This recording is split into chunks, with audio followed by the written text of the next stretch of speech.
Hace una semana finalizó Shingeki no Kyojin y creo que no hay mejor momento para repasar en retrospectiva algunas de sus mejores secuencias. Aunque ya lo sabéis, estos vídeos hablan más de mis preferencias personales que de una verdad objetiva, si es que eso existiera. Es por esa misma razón que además de mi lista os invito a que vosotros compartáis vuestro top 10 en comentarios. Hoy nos adentraremos en algunos de los momentos más épicos, trágicos y sobresalientes de una serie que ha hecho historia en el medio televisivo y analizaremos las claves que definen cada una de ellas, tanto audiovisual como narrativamente. Así que relajaos, acomodaos y preparad vuestros traseros, pues hoy analizo las 10 mejores escenas de Shingeki no Kyojin.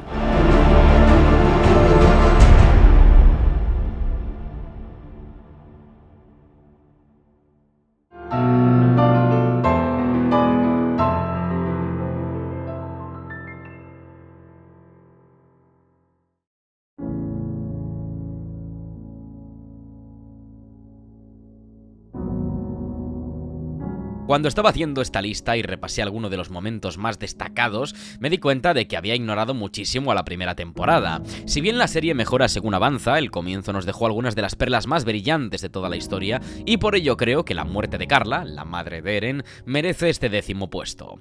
Además de que es la primera vez que vemos a los terroríficos titanes, el momentum de la escena es totalmente devastador. En primer lugar está la decisión de Eren, que tiene que recorrer la ciudad hasta su casa sabiendo que esta está más cerca del muro. El camino se vuelve entonces aún más lúgubre y siendo un niño sabemos lo susceptible que es ante la amenaza de estos gigantescos enemigos. La escena construye su suspense sobre la testarudez de Mikasa y Eren, ambos férreamente decididos a salvar a Carla, y según intentan levantar la viga que aplasta las piernas de la pobre mujer, nos damos cuenta de que no será posible hacerlo.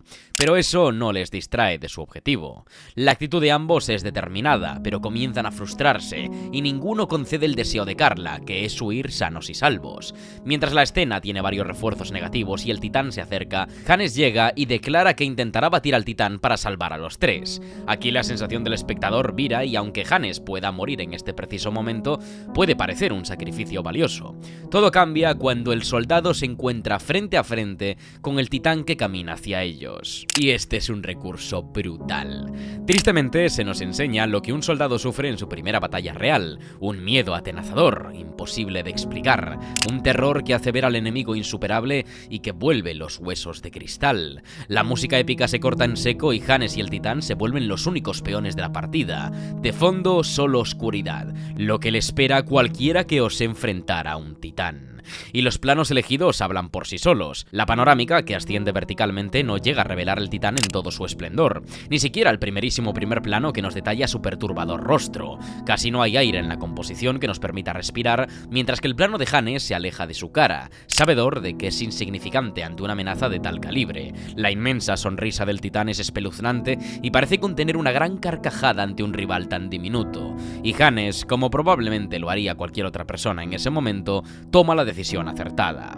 Huye, y entonces la música torna en esa composición tan maravillosa que escuchamos varias veces a lo largo de la serie, Vogel im Käfig, que traducida al español se llamaría Pájaro en jaula, una canción que habla en una incógnita acerca del valor y la tragedia de vivir encerrados ante una amenaza tan superior como los titanes. Melódicamente, la canción se mueve entre acordes que parecen lamentos desdichados, pero también un canto por la valentía ante el miedo.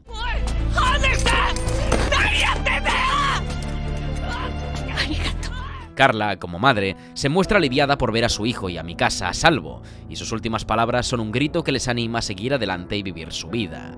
Pero en el momento que recuerda la vida cotidiana y la calidez del hogar, sabiendo que nunca volverán esos momentos, se echa a llorar y pide, tapándose la boca, que no la abandonen a su suerte.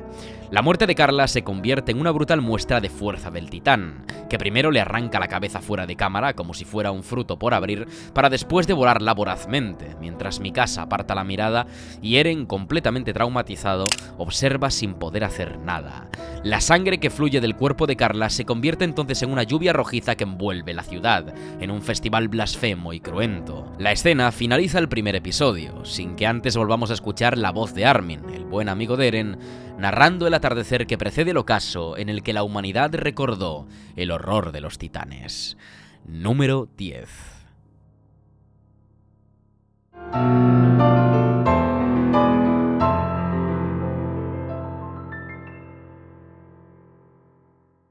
Una de las secuencias más brillantes a nivel cinemático de todo Shingeki es el pasado de Ymir, la esclava que inició la maldición de los titanes en Eldia. Es uno de los segmentos más tétricos de toda la serie y con razón. Audiovisualmente parece estar contada desde una perspectiva maldita, desde el principio, centrado en un mundo apagado, triste y desteñido, donde las personas lucen como trozos de carne sin alma, despojados de la mirada y solo alimentados por sangre y violencia. Ese plano general, en el que vemos por primera vez a la tribu del rey Fritz, es el momento en el que nos damos cuenta de dónde viene el apodo de los demonios de Paradis, que tanto repiten los marleyanos en sus libros de historia. Lejos de referirse a los malvados titanes, eran los soldados saqueadores y sedientos de sangre inocente que capitaneaba el horrible Fritz. Vemos cómo destruyen el desvalido pueblo de Ymir, asesinando y esclavizando a sus habitantes.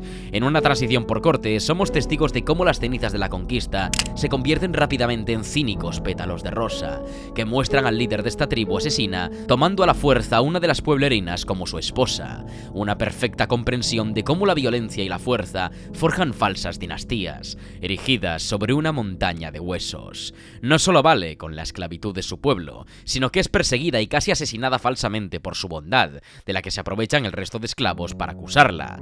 En medio de la persecución, podemos ver cómo los animadores siguen jugando con la belleza del mundo mancillada por la sangre de inocentes, y a pesar de lo depresivo que es este símbolo, Ymir sigue adelante, para acabar cayendo en una alegoría del mitológico árbol de la vida, donde un ser prehistórico, la Lucigenia, en búsqueda de la supervivencia, de la misma forma que Ymir, parasita su cuerpo, mutándolo y haciéndose parte de su ADN, desatando la maldición de los titanes y transformando a Ymir en un monstruo. La historia de Ymir es terriblemente trágica por su decisión a partir de este punto.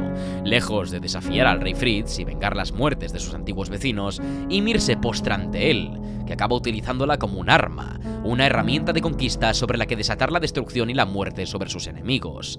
La mentalidad esclava de Ymir y la ausencia de cariño en toda su vida le llevan a profesar amor a aquel que la ha valorado por única vez, aún a pesar de su crueldad. Al contrario que otros titanes, el aspecto de Ymir parece sacado directamente de uno de los jinetes del apocalipsis, concretamente la muerte, quien mataba a sus enemigos por medio de la espada, el hambre, la peste y las fieras de la tierra. Por otro lado, el rey Fritz parece una perfecta representación del primer jinete, aquel que capitaneaba a los otros tres, el de la conquista, una simbiosis que causó al mundo terribles penurias y una oleada de destrucción sin precedentes. Algunos de los planos más poderosos de toda la serie se dan en este episodio, como este de Ymir embarazada, observando a las huestes de Eldia preparándose para la guerra, mostrando el rol contemplativo e inerte de Ymir, sin voz ni voto, como una cabeza nuclear preparada para producir más miseria y dolor. El culmen de este pasado tan trágico se da en el sacrificio de esta por Fritz, después de que un soldado marleyano rendido, que bien podría ser la primera encarnación del héroe de la lanza, Helios, que mucho más tarde haría lo mismo para liberar al mundo de la destrucción de Eldia, intentara asesinar a Fritz en un último acto heroico. Ymir recibe la lanza y en el suelo, desangrándose, vemos cómo su pelo se desliza por sus ojos, esperando una primera muestra de amor de Fritz por el sacrificio que acaba de hacer. Pero lejos de eso, en un contrapicado empoderante, el rey no se inmuta, y en uno de los momentos más oscuros de la serie, este le conmina a levantarse, para rematar con una palabra que le recuerda su naturaleza.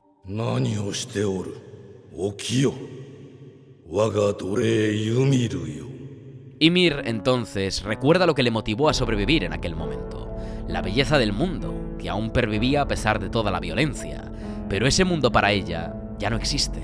Solo ha ayudado a Fritz a llenar de llamas aún más poblados, ciudades y civilizaciones. Ya no hay un futuro por el que luchar, e Ymir, con el corazón roto, tanto física como metafóricamente, decide fallecer de forma voluntaria. Lo siguiente que vemos, mientras ella observa desde los etéreos caminos, es su mano moviéndose violentamente al recibir un corte del rey Fritz, preparando su cuerpo para ser devorado por sus propias hijas. Y entonces, Ymir observa la coordenada aparecer tras ella, y se da cuenta de que incluso en la muerte, su esclavitud hacia la sangre real de los Fritz y la maldición de los titanes la mantendrán encerrada y coaccionada por toda la eternidad.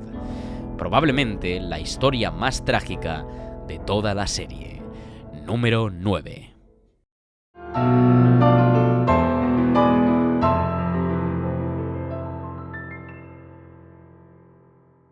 Esta fue la escena que me enamoró de Shingeki en su primera temporada y es una de las razones por las que esta serie tiene una comprensión del militarismo extraordinaria. Durante la persecución del titán hembra, el escuadrón de Levi escapa hacia adelante sin dar explicaciones a ninguno de sus integrantes, ni siquiera al propio Eren, que horrorizado observa cómo fallecen todos sus compañeros detrás de sí, intentando detener al titán. Durante más de una ocasión pide explicaciones a sus superiores, mientras estos, impasibles, simplemente se limitan a obedecer las órdenes, cuya máxima es más que simple: seguir adelante. Mientras Eren duda de la cadena de mando y está dispuesto a tomar una decisión individualista para enfrentarse al titán y salvar a sus compañeros, estos apelan a la confianza que han forjado en los cuerpos de exploración hasta llegar a este momento. Levi, siguiendo la lección que le enseñó Erwin cuando este le hizo entrar en los cuerpos, le insta a hacer lo que él considere, pero que no dude en su decisión. Eren se ve entonces ante una incógnita estratégica: luchar por sí mismo o confiar en las órdenes de sus superiores. A pesar de ser el mejor luchador de su promoción junto a Mikasa, Eren siempre se ha mostrado insubordinado e individualista en cada una de sus acciones, y en este momento, frente al conflicto externo, se le plantea un conflicto más, en lo profundo de su ser. Todo el episodio desarrolla el momento en el que sus superiores decidieron confiar en él, a pesar de todo, y la escena culmina en un clímax que muestra a Eren decidiendo confiar en el escuadrón y dejando sus sentimientos a un lado, haciendo primar el colectivo sobre el individuo. Y sí, acaba funcionando. Nadie había contado el plan porque se sabía que había muy probablemente infiltrados en todo el cuerpo, por lo que incluso el propio escuadrón no sabía hacia dónde iban. Pero obedecían porque creían tanto en su capitán como en su comandante. Es fantástico porque a pesar de que la confianza en la cadena de mando y la disciplina militar colectivista funciona en este punto, en el siguiente episodio se nos muestra que el plan no acaba sirviendo, y Eren tiene que acabar transformándose en titán de todas formas, por lo que no siempre funcionan las estrategias, y a veces hay que tomar acciones personales. Es decir, a veces sí funciona respetar la cadena de mando de la misma forma que no. Es de hecho lo que le dice el propio Levi a Eren en escena: ninguna opción es incorrecta, pero si vas a tomar una, que sea sin dudarlo. Una lección magistral que enseña cómo el colectivo y la mente fría priman sobre nuestras ansias emocionales. Número 8.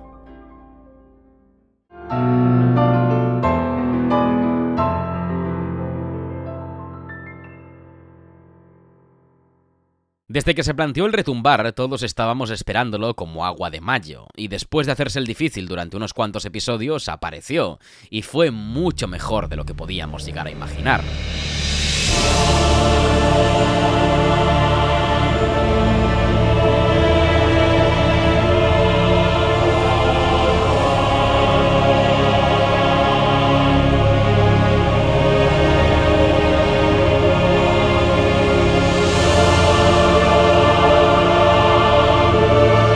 Además del contexto de la escena, que viene de la decapitación de Eren en el anterior episodio a manos de Gabi, el momento que Eren tiene con Ymir frente a la desesperación de Zeke es espectacular.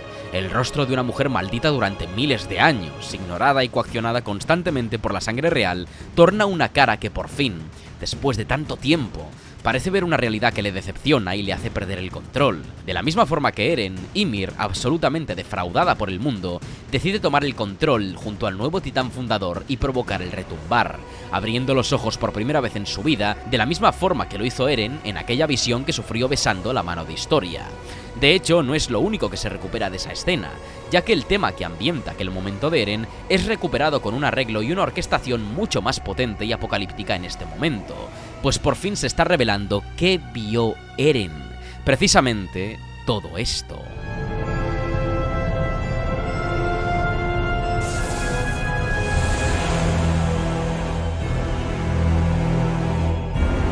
La lucigenia toma entonces forma y se une a la cabeza decapitada de Eren, maldiciéndole a él también y mutando su cuerpo en el del titán fundador.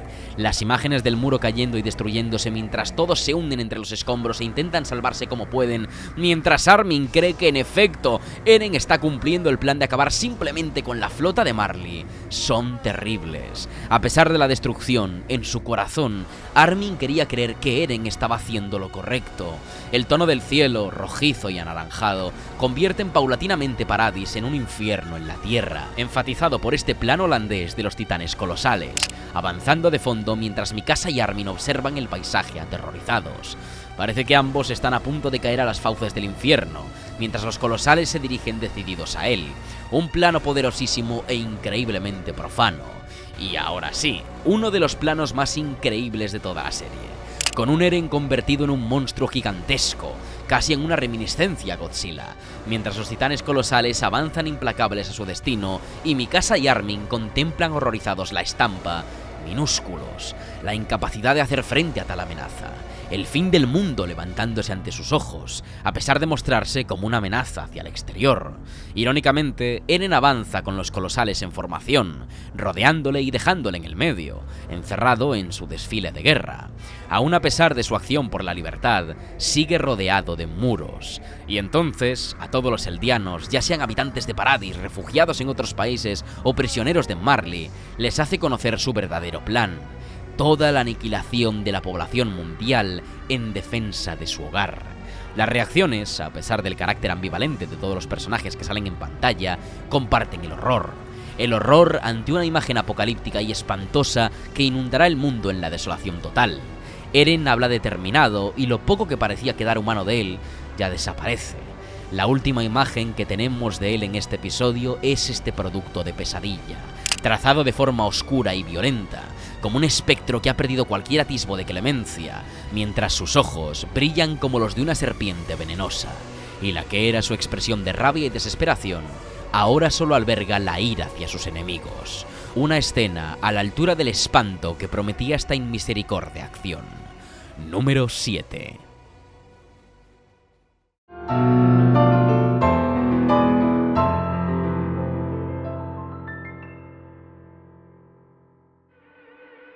De lejos, esta me parece la escena más terrorífica de la serie, y la cual, además de lo cruel que resulta la muerte, consigue impactar más por la confusión que causa en el espectador, y es la primera aparición del titán bestia. El protagonista de la escena es Mike, uno de los miembros del cuerpo de exploración más capaces y competentes.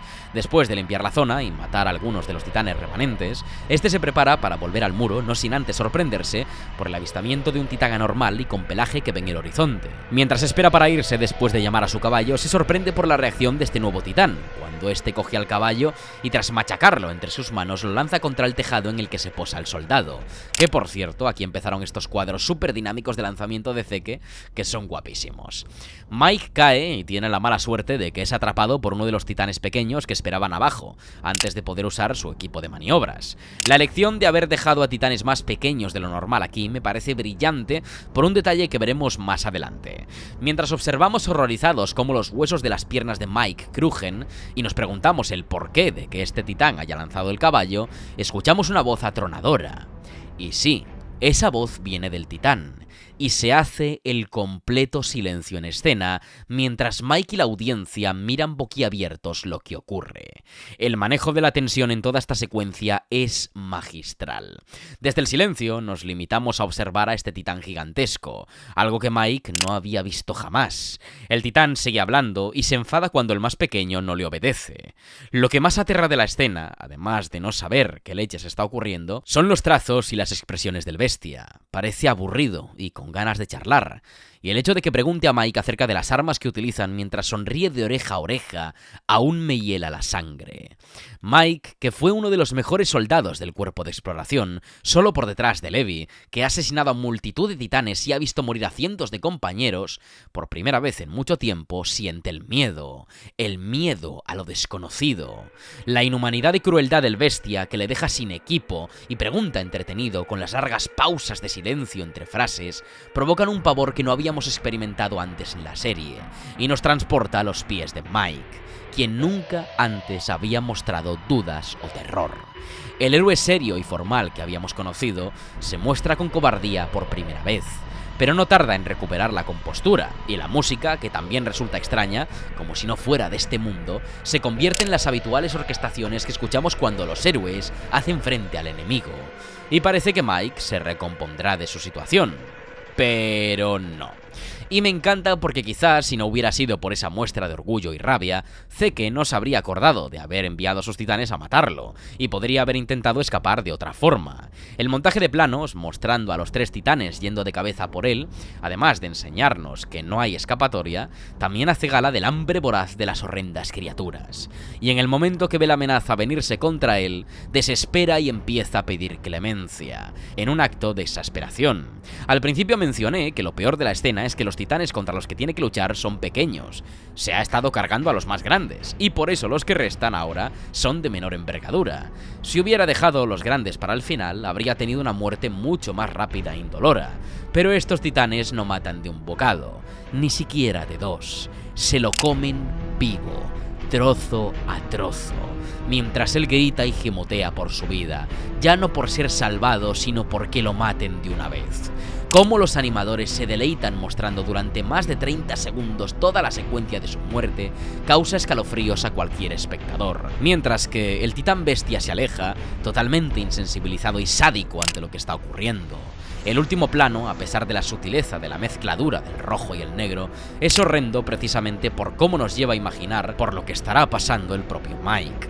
Una de las escenas más brutales de toda la serie y, personalmente, mi muerte favorita. Número 6.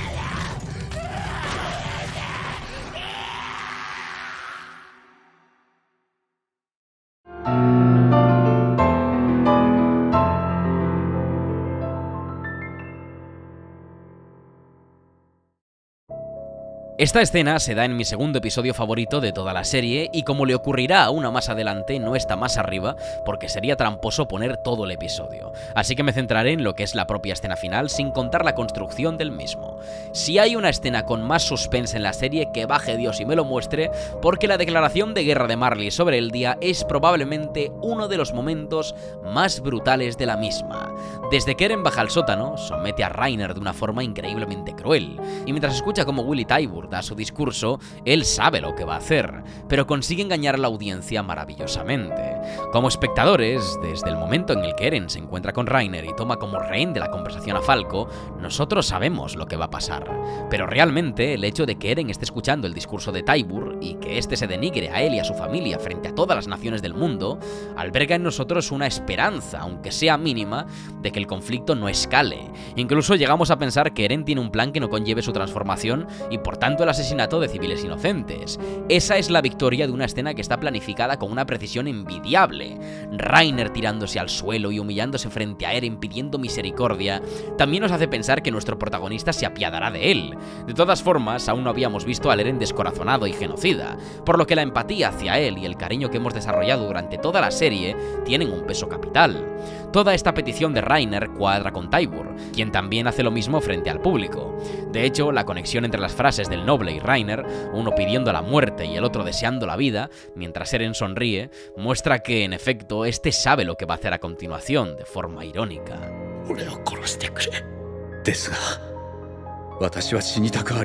Se pone al mismo nivel que Reiner, pero no en el sentido humano y fraternal que hemos experimentado al inicio de la cuarta temporada, sino desde la perspectiva de Paradis, es decir, la de un enemigo. Y por primera vez, desde que conocemos a este Eren infiltrado, sus ojos brillan de forma maligna, justo antes de transformarse, cuadrando justamente con la declaración de guerra de Marley, dando el primer golpe inmediatamente. Me encanta cómo la serie hace que Eren ataque inmediatamente después de la declaración de guerra, pues quien comunica estas cosas en el mundo real casi siempre es un líder militar o político desde la comodidad y seguridad de su nación, mientras que los que van a sufrir las consecuencias de dichas palabras serán soldados que tendrán que marchar al conflicto. De hecho, esto conecta con las palabras que le transmitía Eren a Falco episodios antes.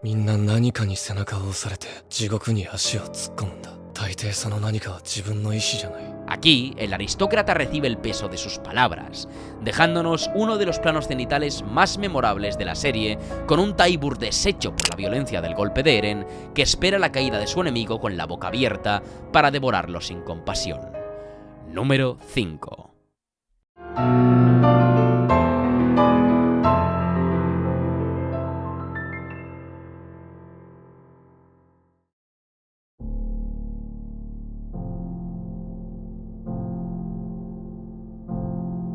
De nuevo, como en el caso anterior, esta escena sale de mi episodio favorito y el que considero una absoluta obra maestra, pero no puedo contar el episodio entero como escena. Y sí, Hablo de la elección entre Erwin y Armin que rompió los corazones de tantísimos fans. Concretamente, mi escena favorita es la decisión final de Levi. Después de una discusión que se convierte en un pulso fierísimo entre Eren y Mikasa y Levi y Floch, con la participación temporal de Hanji, Levi por fin se puede quedar solo en el lugar para tomar su decisión. En medio de una reflexión profunda que le lleva a pensar en Kenny y la última decisión de Erwin, Levi se da cuenta de que todos son esclavos de algo, un deseo que les carcome por dentro y corrompe su alma. Erwin fue un excelente comandante, pero sacrificó miles de vidas por una ambición personal. Incluso en aquel momento que un titán le devora el brazo y conmina a sus soldados a seguir avanzando, toda la fuerza que salía de él para tomar tales decisiones con esa determinación provenía de su deseo de conocer la verdad, no de salvar a sus compañeros. Eso no hacía a Erwin malvado, sino humano. El amor hacia su padre y la necesidad de conocer la verdad para honrarle le hizo esclavo de la verdad, de la misma forma que lo mencionaba Kenny moribundo acerca del alcohol y la vida criminal.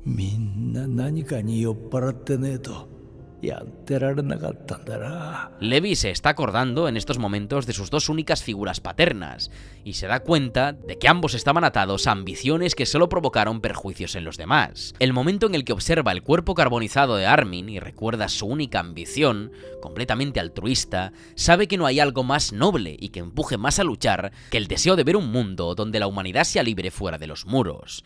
Aún así, lo que le lleva a Levi a decidirse es el último gesto de Erwin, que en su lecho de muerte vuelve a repetir la pregunta que le hizo a su padre cuando era un niño. Este gesto de Erwin es una muestra de su obsesión, sí, pero también de su rechazo a la inyección. Fue Levi el que eligió que muriera por él, como el propio Erwin le enseñó cuando éste perdió a todos sus amigos antes de unirse al cuerpo de exploración.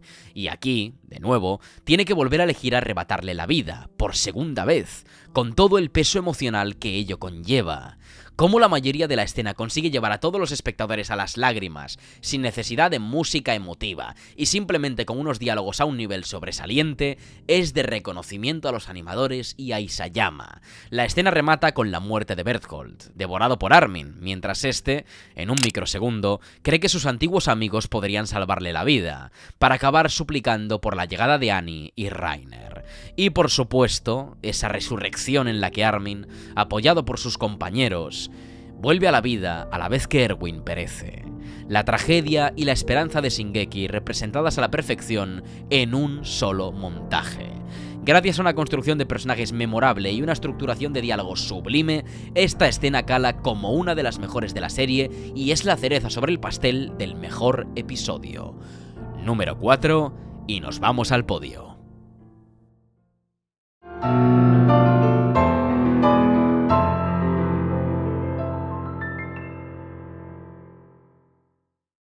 A partir de aquí, todo es canelita en rama. Y empezamos con la que probablemente sea la escena favorita de casi todos los fans de la serie y con casi toda seguridad la mejor: el sacrificio de Erwin. Además de que todo el episodio es una oda a los horrores de la guerra, la escena en la que Erwin decide cargar mientras Levi va por el titán bestia es lo que es por cómo se estructura. Al contrario que el esquema cronológico habitual, la carga de Erwin se produce al inicio de la escena, sin darnos ningún contexto del plan, metiéndonos en la piel de la mayoría de los desconcertados reclutas que van a dar su vida en esta misiva suicida. Primero vemos cómo Erwin explica un plan bastante simple a sus hombres, dando la gran responsabilidad a Levi de acabar con el titán bestia, algo que también resulta muy poderoso en la escena. Al fin y al cabo, Levi carga sobre sus hombros con el sacrificio de sus compañeros, y de fallar, estaría decepcionando tanto a Erwin como a los soldados que cargan hacia su más que segura muerte. Esta sensación la acrecenta este plano en el que Levi, en primer término, carga junto con sus compañeros, que empequeñecidos solo servirán como damas que protegen a la reina en el tablero de la guerra. Sus últimas palabras, antes de pasar al discurso de Erwin, condensan su código militar hecho añicos. Lo que más me gusta del discurso del comandante es que comienza de forma natural y sincera, pues no son solo un puñado de palabras que vaya a transmitir a sus soldados, sino también a sí mismo. El primero que duda y cae en el pesimismo es él, dejándose llevar por pensamientos nihilistas que restan significado al sacrificio que están por hacer todos, afrontando las preguntas miedosas de los reclutas con total transparencia. Por un momento parece que él también caerá en ese vórtice escéptico, pero no. Porque él mismo se da cuenta de que las vidas de los caídos son las que precisamente les mueven, no solo las de los soldados, también la de su padre, al que quiere honrar desenterrando la verdad de los titanes, y en un último sacrificio que no solo acabará con su vida, sino también con su único deseo vital, que es saber la verdad por sí mismo, Erwin consigue conmover a los soldados y decirles, con toda la sinceridad del mundo, que tienen permitido desnudarse emocionalmente, gritar de rabia, miedo, dolor e inseguridad. El actor de voz clava la emoción de un Erwin que se desgañita y al que se le quiebra el tono por momentos. La música, con una instrumentación solemne y patriótica, consigue transmitir todo lo que Erwin está diciendo y lo acompaña de una forma brutal. Gran parte de la filosofía militarista de Shingeki forma parte de esta escena. No hay victoria sin renuncia ni lucha sin sufrimiento, pues este es un mundo cruel. Y sí, en la carga se muestra uno de los planos más excelentes de toda la serie, un contrapicado a ras de suelo que muestra los veloces caballos del cuerpo de exploración, con sus alas de la libertad ondeando en sus capas, mientras el cielo se ilumina con el verde triunfante de las bengalas y las rocas inmóviles, casi avanzando a cámara súper lenta, reforzando el contraste en la determinación y tenacidad de unos soldados valientes que dieron su vida por sus compañeros ante el rostro de la muerte. Un plano sensacional que se ve sucedido por la cara rabiosa y también aterrada de Erwin, que acepta con valor tanto el miedo como la fragilidad de su ser. El hecho de que sea el primero en recibir la andanada es real, como la vida misma, pero también justo, pues solo así podía demostrar a sus soldados que un comandante es capaz de morir el primero en línea por sus hombres y envalentonarlos a seguir cargando. Su expresión en el momento que recibe el golpe y observa su cuerpo y sus órganos vitales deshaciéndose, sabiéndose muerto, es uno de los cuadros más impactantes de la obra. Aún a pesar de haber aceptado sacrificarse, aún a pesar del valor, como a todo ser humano, le cuesta aceptar la muerte, y por tanto aceptar que nunca conocerá la verdad. Simplemente demoledor. Número 3.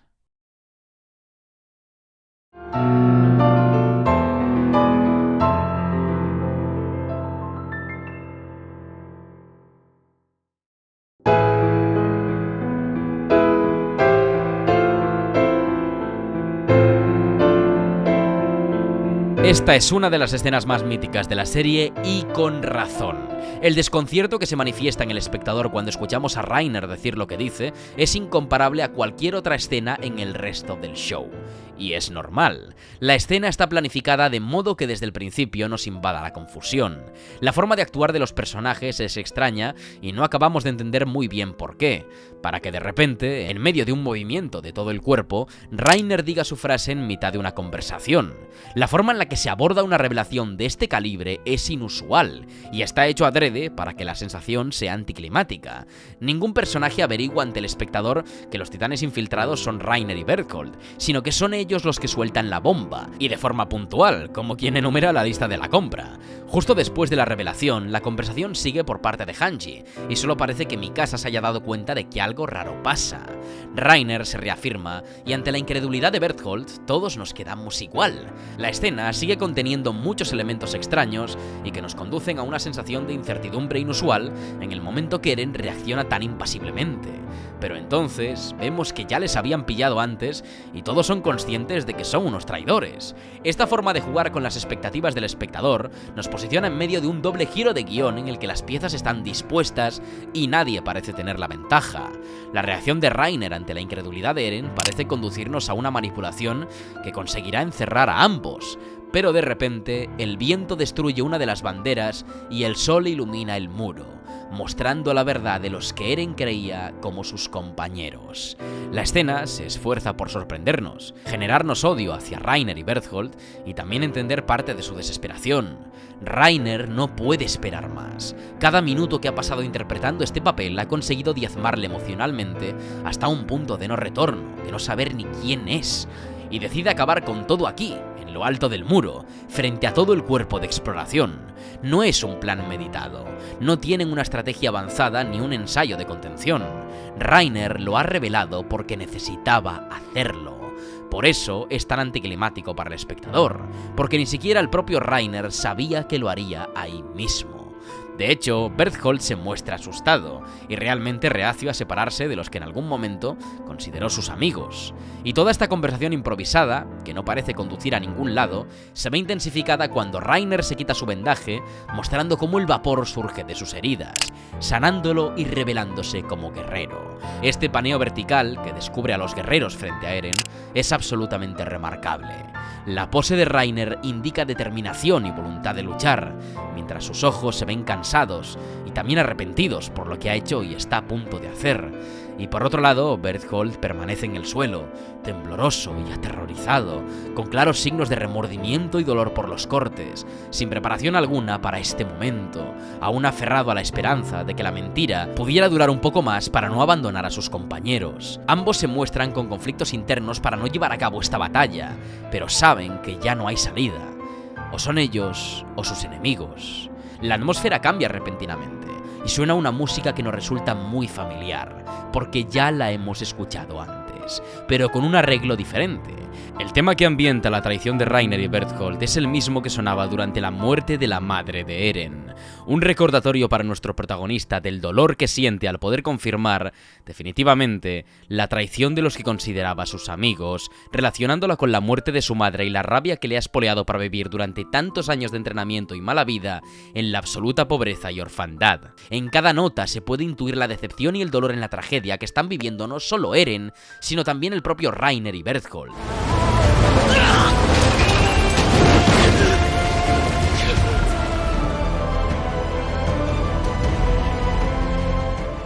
Eren aún no ha reaccionado. Se mantiene en la mano de Reiner, procesando todo lo que está ocurriendo. En el fondo de su corazón albergaba la esperanza de que ellos no fueran los traidores, pero cuando ya lo tiene frente a sus ojos, por fin reacciona, y la trágica melodía torna en una batería que precede el violentísimo ataque de un Eren que ha abandonado la decepción y la melancolía por la sed de venganza. Probablemente uno de los mejores giros y más potentes escenas de la serie. Número 2.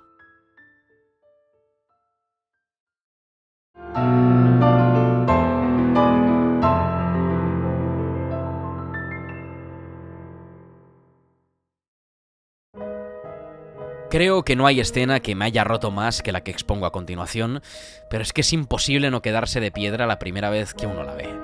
Zeke recorre junto a Eren los recuerdos de Grisha junto a los suyos, para demostrarle que fue adoctrinado por su padre, al igual que él.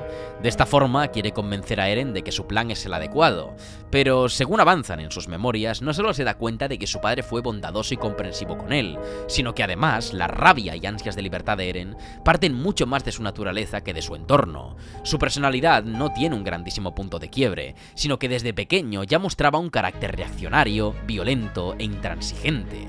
Ante su sorpresa, sabiendo lo que hizo Grisha contra la familia Reis, ve que este no fue capaz de asesinarlo, pues siempre fue una persona contraria a la violencia y durante un momento parece que en efecto el pasado puede ser cambiado, pero muy lejos de esa resolución se nos demuestra que en realidad lo que ocurrió en ese momento fue que Eren, con el poder del titán de ataque, envió recuerdos a Grisha de este momento a través de su perspectiva, escuchando la voz de Eren ordenándole seguir y llenando su corazón de odio y resentimiento, envalentonándole para hacer una atrocidad que se negaba a cumplir. La expresión de Grisha es de un pánico enorme, pues reconoce en ese discurso que le conmina luchar a Kruger, quien le dijo las mismas palabras en lo alto del muro frente al mar. tate o tosa. tate. 進み続けるんだ。死んでも死んだ後も。その行いが報われる日まで進み続けるんだ。死んでも死んだ後も。これは父さんが始めた物語だろう。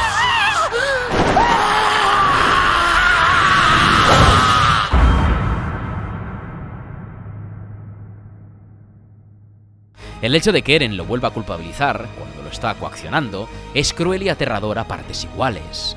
Toda nuestra concepción de su personaje cambia de repente y ya no vemos a un Eren con el que nos congraciamos, sino a un monstruo sin corazón capaz de animar a su padre a asesinar a una familia entera por sus propios intereses. La paradoja de predestinación se hace realidad, y Grisha, en la misma expresión de desesperación que mostró Eren la primera vez que vio estas terribles imágenes que él mismo se envió, no ve salida más que el bisturí que yace en el suelo. símbolo de sanación y protección, y ahora convertido en la herramienta que causará la masacre de toda la familia real.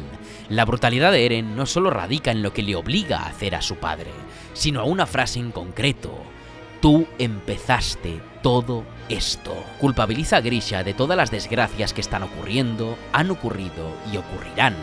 Y no solo se le ocurre decírselo, sino que le introduce en su mente el genocidio global del retumbar. Una imagen que trauma a Grisha y que en el momento que sale, desesperado, parece no poder aguantar más.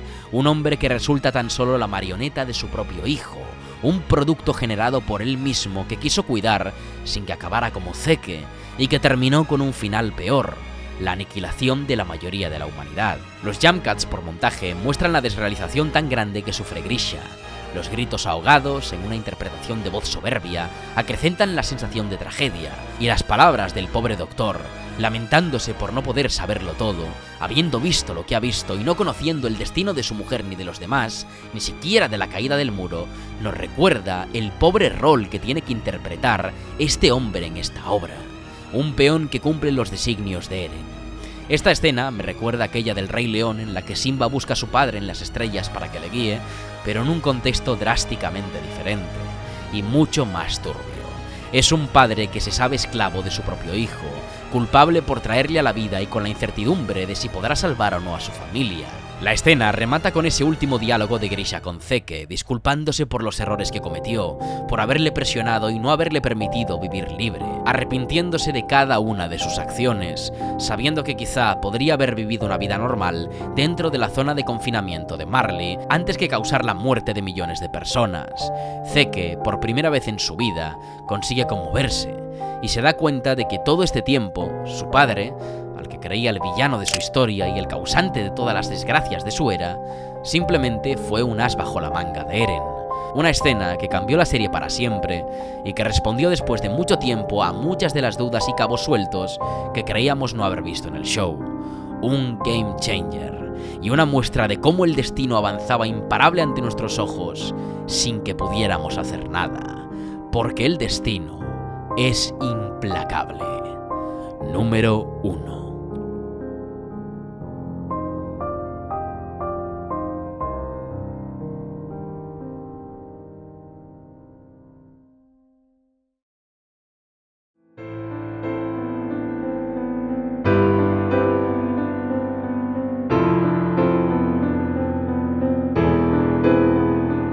Hasta aquí mi top 10 mejores escenas de Shingeki no Kyojin.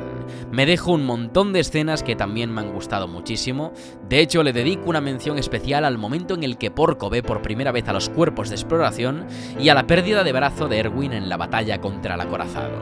Ahora sí, muchísimas gracias por llegar hasta aquí. Os vuelvo a animar a poner vuestro top 10 mejores escenas en los comentarios y no dudéis en proponerme más análisis de esta serie u otras recomendaciones que tengáis entre manos. Si os ha gustado el vídeo, os animaría a que dejarais un like, un comentario y lo compartierais con vuestros amigos y familiares. Y por supuesto, suscribíos si no lo estáis. Sin mucho más que decir, me despido. Un saludo y Shinzo o Sasageyo.